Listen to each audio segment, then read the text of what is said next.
आसपास के खेत सब भर गए होते। अब तो कोरोना भी नहीं है, बीमारी भी नहीं है, तब भी हमारे और आपके बीच में दूरी होनी चाहिए। बीजेपी के लोग कमाल के हैं कि अपनी कुर्सी भी बीमारी की वजह से 2 गज से ज्यादा दूरी में रख रहे हैं। अभी मैं देख के आया हूं, उनकी सभा में 2 गज से ज्यादा की दूरी पर कुर्सियां रखी हुई हैं। और इस सभा में मैं देख रहा हूं, इतने करीब में लोग खड़े हैं कि हवा भी नहीं आ सकती है। हवा भी यहां घुस नहीं सकती सर। ये जो जन समर्थन दिखाई दे रहा है, ये जो जोश दिखाई दे रहा है, ये नौजवानों का जो पार्टी के लिए समर्थन दिखाई दे रहा है, मैं ये कह सकता हूं कि इस बार देवरिया जिले से सभी सीटें समाजवादी पार्टी जीतने जा रही है।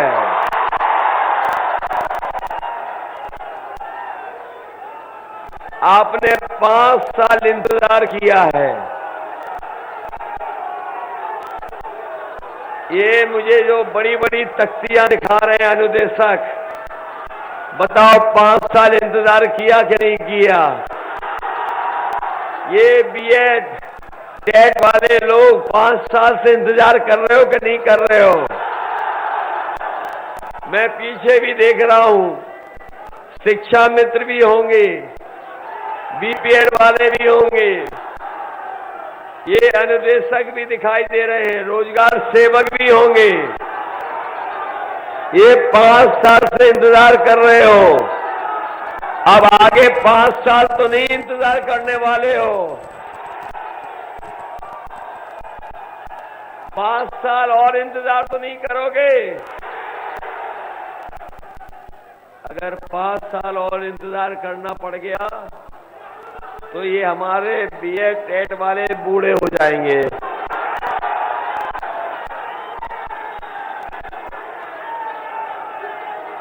इसलिए साथियों, मैं आपसे आज निवेदन और अपील करने आया हूं कि जो उत्तर प्रदेश का चुनाव होने जा रहा है, ये चुनाव कोई छोटा मोटा चुनाव नहीं है।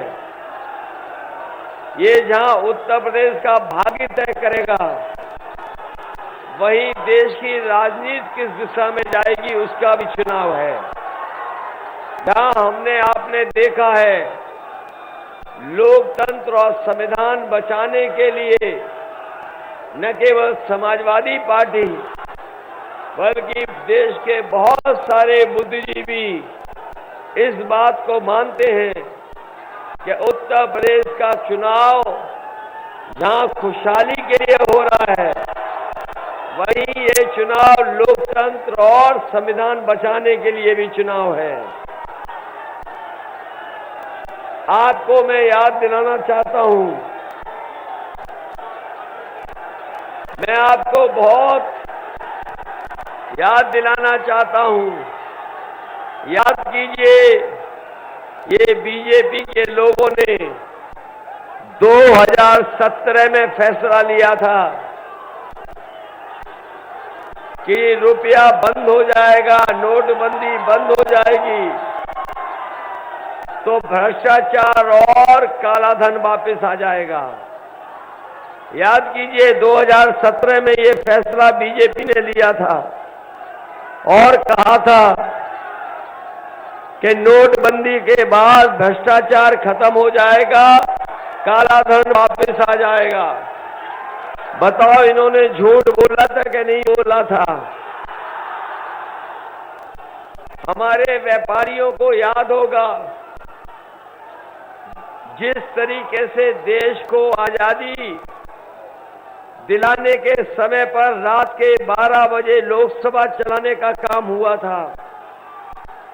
जिस समय बीजेपी जीएसटी लागू कर रही थी, उस समय रात के 12 बजे जीएसटी लागू करने का काम हुआ था और उन्होंने भरोसा दिलाया था कि जीएसटी लागू हो जाने के बाद रोजगार मिलेंगे, कारोबार बढ़ेगा, उद्योग लगेंगे, व्यापार को करने में आसानी होगी। मैं आपसे जानना चाहता हूं, जीएसटी लागू हो गई, क्या आपको नौकरी और रोजगार मिल गए? बताओ, झूठ बोला था कि नहीं बोला था? याद है बीजेपी ने कहा था कि हवाई चप्पल में चलने वाला हवाई जहाज में चलेगा। याद है कि नहीं याद है? और आपको वो भी याद होगा कि बीजेपी के लोगों ने कहा कि उनकी सरकार बना दो, ऐसे फैसले लिए जाएंगे जिससे हमारे किसानों की आय दोगुनी हो जाएगी। बताओ किसान भाइयों, किसी की भी आय दोगुनी हो गई हो तो बता दो। इसलिए मैं कहना चाहता हूं, अगर बीजेपी के नेताओं के आपने भाषण सुने होंगे तो उनके छोटे नेता छोटा झूठ बोल रहे हैं, जो बड़े नेता हैं बड़ा झूठ बोल रहे हैं, और जो सबसे बड़े नेता है वो सबसे बड़ा झूठ बोल रहे हैं। बताओ, झूठ बोलते हैं बीजेपी के लोग कि नहीं बोलते हैं? ये लोग ऐसा फैसला लिए थे कि हमारे किसानों की जमीन छिन जाती। ये काले कानून लेकर के आए और काले कानून पास करा दिए। हमारे किसानों ने काले कानून स्वीकार नहीं किए, वो लगातार आंदोलन करते रहे, धरना दिया। उन्होंने हर परिस्थिति का मुकाबला किया, कीलें लगा दी होंगी, लेकिन किसान पीछे नहीं हटे। बोर्डर लगा दिए गए, किसान पीछे नहीं हटा। सर्दी आई, गर्मी आई, बारिश आई, ये वैश्विक महामारी आई, लेकिन हमारा किसान पीछे नहीं हटा। 700 से ज्यादा किसान शहीद हो गया, उसके बावजूद भी किसान पीछे नहीं हटा। अंतोगत्वा सरकार को पीछे हटना पड़ा और कानून वापस लेने पड़े। क्या आपको याद है कि नहीं याद है? याद है कि नहीं याद है? 700 किसान शहीद हो गए,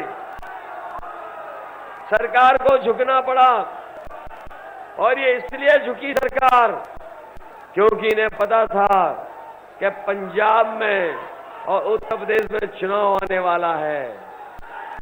ये बीजेपी के लोग किसानों को कितना भी बड़ा सपना दिखा दें, लेकिन इस बार किसान इनको माफ करने वाला नहीं है। उत्तर प्रदेश से इनको साफ करने का काम करेगा किसान। इधर देख रहे हैं बीजेपी के नेता माफी मांग रहे हैं, कुछ लोग कान पकड़ करके उठक बैठक लगा रहे हैं, कुछ इनके बीजेपी के प्रत्याशी दंडवत होकर के माफी मांग रहे हैं। अभी अभी देखा, एक तस्वीर आई है कि एक बीजेपी का प्रत्याशी किसी की तेल मालिश कर करके माफी मांग रहा है। लेकिन मैं कह देना चाहता हूं, हमारे किसानों ने अंत संकल्प ले लिया है, किसानों ने फैसला ले लिया है। बीजेपी के लोग, इनके प्रत्याशी कान पकड़ करके अगर 700 बार भी उठक बैठक लगाएंगे तब भी किसान उत्तर प्रदेश का उन्हें माफ करने वाला नहीं है। बताओ, महंगाई बढ़ गई कि नहीं बढ़ गई? डीजल पेट्रोल महंगा हो गया कि नहीं हो गया? किसान भाइयों, खाद मिली कि नहीं मिली? और जब लेने गए होगे, खाद की बोरी को देखा होगा तो 5 किलो की चोरी हो गई कि नहीं हो गई? कभी कभी मैं सोचता हूं, ये 5 किलो की चोरी ये बीजेपी के लोगों ने सीखी कहां से है? कभी आपने पार्ले जी का बिस्किट पैकेट देखा है? जब पहले पार्ले जी का बिस्किट मिलता था तो बड़ा वाला होता था, बहुत बड़ा पैकेट होता था, बिस्किट भी ज्यादा होते थे। लेकिन जैसे जैसे महंगाई बढ़ी, उन्होंने मुनाफा कमाना शुरू किया, उन्होंने पैकेट को छोटा करना शुरू कर दिया। बताओ, पैकेट छोटा हो गया कि नहीं हो गया? अगर इस बार बीजेपी की सरकार आ गई तो ये बोरी में से 10 किलो की चोरी कर लेंगे। इसलिए सावधान हो कि नहीं हो?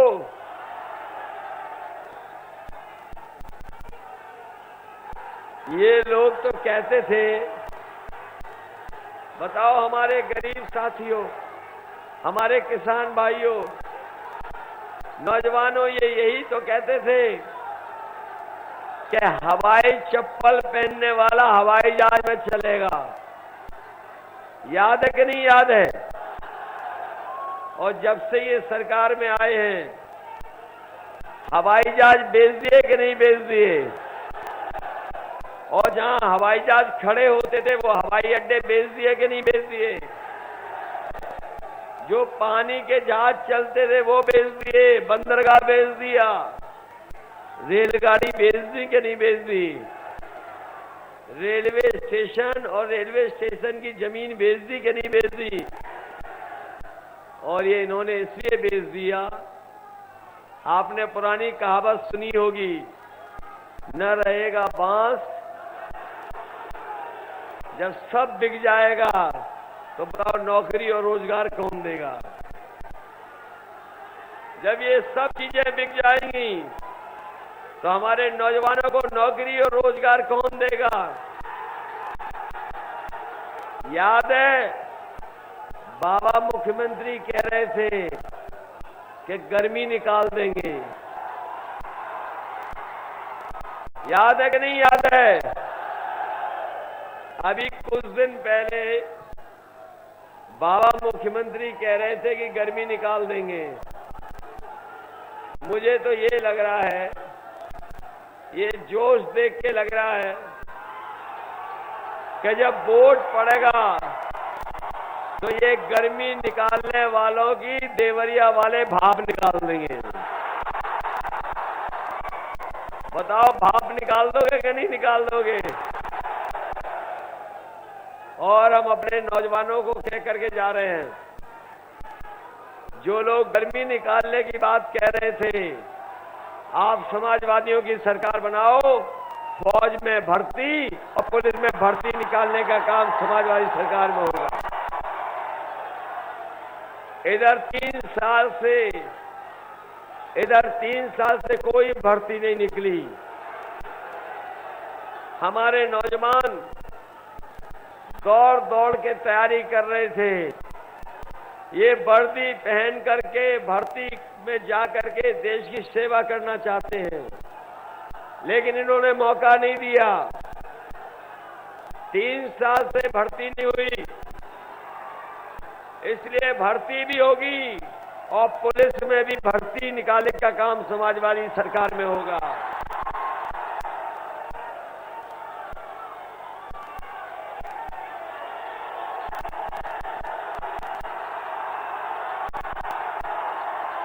लगता है, लग तो ये रहा है कि बीजेपी का खाता नहीं खुलेगा।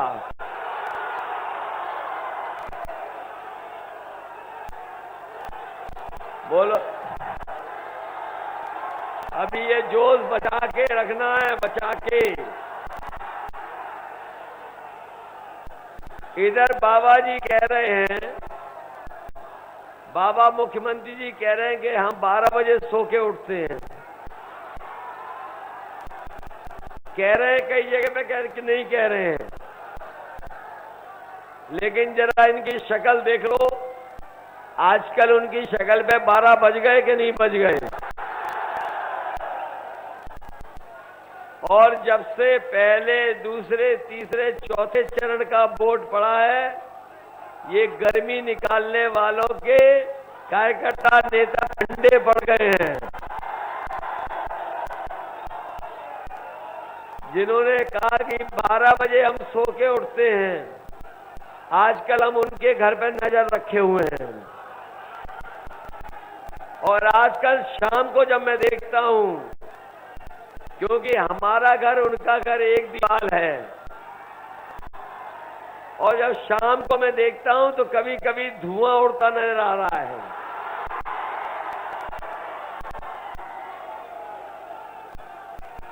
और अभी कुछ अधिकारी बता रहे थे कि जब से उन्हें सूचना मिली है कि 4 चरणों में सफाया हो चुका है, वो रात में उठ करके धुआं मांग रहे हैं।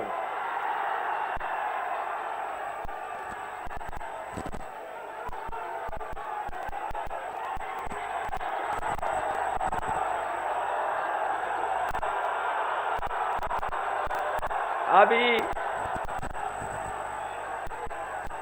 अरे ये विधायक है, विधायक आने दो भाई, आने दो इसको। अरे विधायक जी आ जाइए, आ जाइए।